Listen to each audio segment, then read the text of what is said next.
देखो बच्चों, आज जो हम डिस्कशन करने जा रहे हैं वो है आपके एग्जाम का टाइम टेबल। एग्जाम के टाइम टेबल के बारे में डिस्कशन करते हैं। जो बच्चे जून 2020 का एग्जाम देने जा रहे हैं उनके लिए ये एक बहुत इंपॉर्टेंट मैसेज है। जो बच्चे जून 2022 का एग्जाम देने जा रहे हैं उनके लिए बहुत इंपॉर्टेंट मैसेज है कि आप लोगों का कौन सी डेट से एग्जाम स्टार्ट है और किस किस टाइम पे आपका पेपर होने वाला है। कोई बात नहीं, चाहे आप बोथ ग्रुप दे रहे हो सिंगल ग्रुप दे रहे हो। अब आराम से पहले मेरी बात सुनो।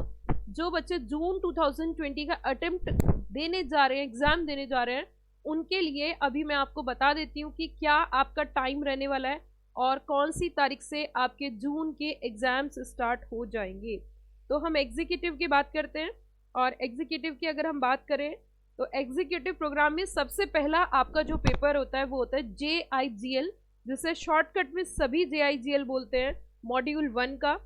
और वैसे वैसे हम इसको जूरिस्प्रूडेंस, इसका पूरा नाम है jurisprudence interpretation and general laws, जो कि आपका पहली जून की पहली तारीख को 1 जून 2022 को होगा, मॉड्यूल 1 का। दूसरा पेपर आपका security laws and capital market का है। अब मैं यहाँ पे एक बात आपको ऐड करना चाहूंगी कि जो बच्चे एक ग्रुप देंगे उनको गैप मिलेगा, जो बच्चे बोथ ग्रुप देंगे उनको बहुत ज्यादा छुट्टी नहीं मिलेगी। सुन लीजिए ध्यान से, जो बच्चा ग्रुप 1 दे रहा है उसको एग्जाम के बीच में गैप मिलेगा, छुट्टी मिलेगी, लेकिन जो बच्चे बोथ ग्रुप का एग्जाम देंगे उनको ज्यादा गैप नहीं मिलेंगे। अब सुनिए ध्यान से। इट मीन्स पहला पेपर है 1 जून को JIGL का, और इसका जो आपका टाइमिंग रहने वाला है वो है सुबह 9 बजे से दोपहर 12 बजे तक। टाइम मेरे हिसाब से बहुत सही है, क्योंकि गर्मियों में बहुत ज़्यादा, जून के मंथ में स्टार्टिंग 1 जून में बहुत ह्यूमिडिटी एंड बहुत गर्मी होती है। तो उस हिसाब से टाइमिंग बहुत सही है, क्योंकि सर्दियों में दोपहर को 2 बजे से ज़्यादातर एग्ज़ाम होता है, बट गर्मियों में ज़्यादातर इंस्टीट्यूट 9 बजे से ही एग्ज़ाम देती है। सुबह के 9 बजे 9 AM to 12 नून आपका पेपर का टाइमिंग रहेगा। दूसरी बात, मैंने जैसे कि आपको बताया, पहला पेपर आपका JIGL का है जो 1 जून को स्टार्ट है, 1 जून से आपके एग्जाम स्टार्ट है।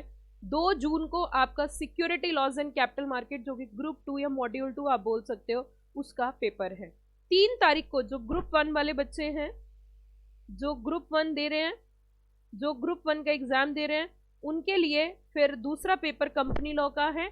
और जो बोथ ग्रुप का एग्जाम दे रहे हैं उनके लिए तीसरा पेपर कंपनी लॉ का है, जो कि आप देख रहे होंगे security laws and capital market के बाद कंपनी लॉ है। अगर आप एक ग्रुप दे रहे हो तो बीच में आपको छुट्टी मिल जाएगी। उसी के साथ साथ फोर्थ एग्जाम जो है आपका EBCL का है, ये भी आपका मॉड्यूल 2 है, ये भी आपका मॉड्यूल 2 है। अब चाहे बोथ ग्रुप के बच्चे हैं या सिंगल ग्रुप के हैं, बीच में उनके लिए ऑफ है, बीच में उनके लिए छुट्टी है। ये आपका ऑफ रहेगा, छुट्टी रहेगी, कोई एग्जाम नहीं है, क्योंकि संडे पड़ रहा है बीच में, तो ड्यू टू द संडे आपको छुट्टी मिल गई है।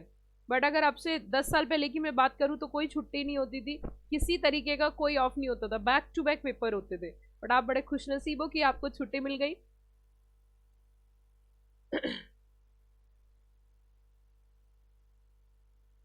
बिल्कुल, मैं अभी सेंटर के बारे में भी आपको बताऊंगी।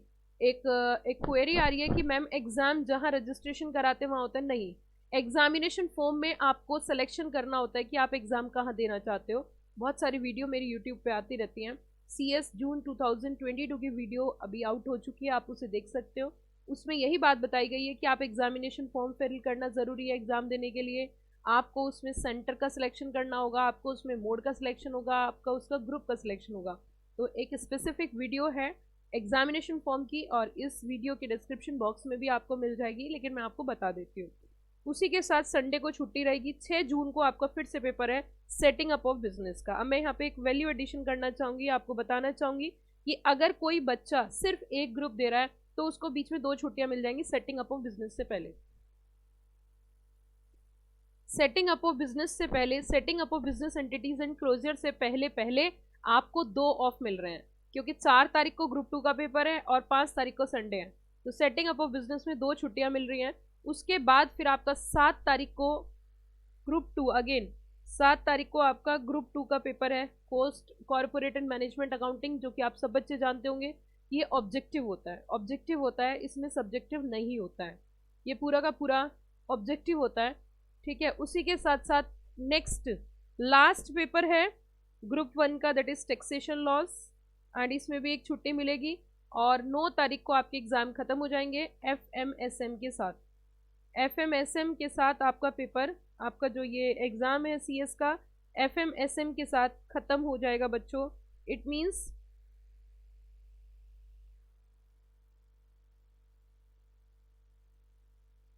कहीं ना कहीं हम कह सकते हैं ये आपका शेड्यूल रहा। तो क्रक्स में अगर मैं आपको बताऊं, अगर मैं आपको क्रक्स बेसिकली बताऊं इसका, अगर क्रक्स की बात हम करें बच्चों, क्रक्स की बात हम करें तो कहीं ना कहीं हम कह सकते हैं, एक बच्चा पूछा मैम सारे objective paper back to back है? हाँ बिल्कुल बिल्कुल, लास्ट में ऑब्जेक्टिव पेपर होते हैं, तीनों ऑब्जेक्टिव हैं आपके। जैसे कि आप जानते हो ग्रुप 1 में आपका एक OMR बेस्ड है टेक्स्ट का, और ग्रुप 2 में आपके 2 OMR बेस्ड है, मतलब ऑब्जेक्टिव टाइप है। लाइक हम क्रक्स में बोल सकते हैं कि लॉ के पेपर सब्जेक्टिव है और आपके प्रैक्टिकल पेपर ऑब्जेक्टिव है। ये बोथ ग्रुप की स्कीम है। अगर कोई बच्चा ग्रुप 1 दे रहा है तो येलो कलर का जो मार्क है वो सिर्फ ग्रुप 1 के लिए। पेपर आपका 1 तारीख को, 3 तारीख को, 6 तारीख को, जिसमें 2 छुट्टियां हैं, और 8 तारीख को। अगर ग्रुप 1 के बच्चे हैं तो उनका 8 तारीख को खत्म हो जाएगा। अगर बोथ ग्रुप के बच्चे हैं तो उनको 9 तारीख का एग्जाम खत्म हो जाएगा, और सिर्फ एक छुट्टी के साथ। अगर बोथ ग्रुप आपको ही दे रहा है तो उसमें सिर्फ एक छुट्टी है, और अगर आप सिंगल ग्रुप दे रहे हैं तो हर पेपर के बाद एक ऑफ, और सेटिंग अप बिजनेस से पहले 2 ऑफ आपको मिलेंगे। तो कहीं ना कहीं ये आपका शेड्यूल था। ये मैंने आपको बताया कि किस तारीख से आपके पेपर स्टार्ट हो रहे हैं और क्या आपके टाइमिंग रहने वाले हैं, जो कि बहुत ज़रूरी है आपको जानना, बहुत ज़रूरी है आपको जानना। देखो सेंटर का एक क्वेश्चन रेज हो रहा है और मैं इसको क्लियर कर देती हूँ। एक क्वेश्चन आ रहा है कि मैम जैसे सेंटर के बारे में बच्चे पूछना चाह रहे हैं कि मैम रजिस्ट्रेशन सेंटर जैसे दिल्ली का कराया था, बट आफ्टर रजिस्ट्रेशन, देखिए मैं क्लियर कर देती हूँ आपकी क्वेरी सभी बच्चों की, कि अगर आपने ICSI में अपना रजिस्ट्रेशन कहीं से भी कराया है, उसमें एड्रेस कहीं का भी डाला है, उससे कोई मतलब नहीं होता। जिस समय आप एग्जामिनेशन फॉर्म फिल करोगे, जब आप अपना एग्जामिनेशन फॉर्म फिल करोगे, उसमें ही आपको सिलेक्शन करना होगा कि आपको किस जगह पर पेपर देना है। CS के exam centre all over India होते हैं, CS के exam centre all over India होते हैं, उसमें कोई स्ट्रेस लेने वाली बात नहीं है आपकी। ठीक है, चलिए ये थी आपकी डिटेल इंफॉर्मेशन जो कि आपके एग्जाम के टाइम और ये सारी चीजें थी। अब हम आगे चलते